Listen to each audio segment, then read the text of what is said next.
கானான் தேசத்தில் யாக்கோபு என்பவர் வாழ்ந்து வந்தார். அவருக்கு 12 மகன்கள் இருந்தார்கள். யாக்கோபு தன் 12 மகன்களில் யோசேப்பை மட்டும் மிகவும் நேசித்தார். யோசேப்புக்கு அழகான நீளமான ஒரு அங்கியை அணிவித்தார். இது அவனுடைய சகோதரர்களிடையே பொறாமையையும் வெறுப்பையும் தூண்டியது. யோசேப்பை அவன் சகோதரர்கள் கொல்வதற்கு சதி செய்தார்கள்.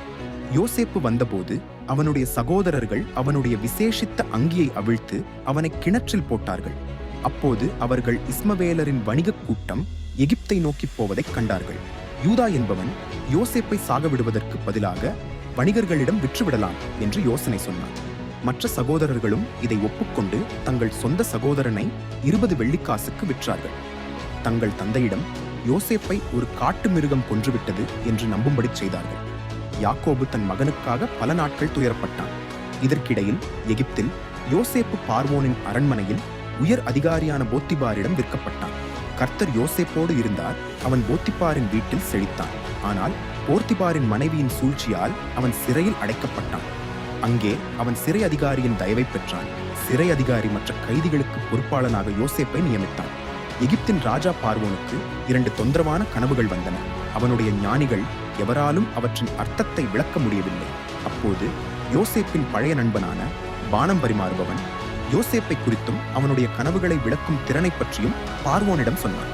பார்வோன் யோசேப்பை சிறையிலிருந்து அழைத்தான். யோசேப்பு தெய்வீக ஞானத்துடன் பார்வோனின் கனவுகளின் அர்த்தத்தை விளக்கினார். 7 வருடங்கள் மிகுந்த செழிப்பும் அதைத் தொடர்ந்து 7 வருடங்கள் கடுமையான பஞ்சமும் வரும் என்று முன்னறிவித்தான்.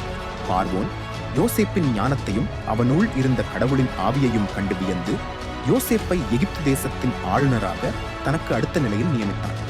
யோசேப்பு 7 வருட செழிப்பில் கவனமாக தானியத்தை சேகரித்து வைத்தான்.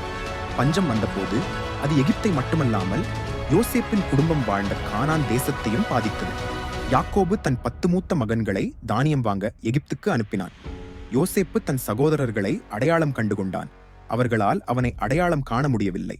யோசேப்பு அவர்களை வேவுகாரர்கள் என்று குற்றம் சாட்டி அவர்களை சோதித்தான். பல கஷ்டங்களுக்கும் உணர்ச்சி பூர்வமான கொந்தளிப்புகளுக்கும் பிறகு யோசேப்பு தான் யார் என்பதை அவர்களுக்கு வெளிப்படுத்தினான். பழிவாங்குவதற்கு பதிலாக அவர்களை மன்னித்து பஞ்சத்தின் போது உயிர்களை காப்பாற்ற தேவன் தன்னை அவர்களுக்கு முன்பாக அனுப்பியதாக விளக்கினான். அவன் தன் முழு குடும்பத்தையும் எகிப்துக்கு வரவழைத்தான். அவர்களுக்கு சிறந்த நிலத்தையும் உணவையும் வழங்கினான். யாக்கோபும் அவனுடைய சந்ததியினரும் எகிப்தில் பல ஆண்டுகள் வாழ்ந்தார்கள். யோசேப்பின் கதை கடவுளின் ஆளுகைக்கும் மிகவும் வேதனையான சூழ்நிலைகளை ஒரு பெரிய நோக்கத்திற்காக மட்டுமே கடவுள் நமக்கு அனுமதிக்கிறார் என்பதற்கு ஒரு மிக சிறந்த சான்றாகும்.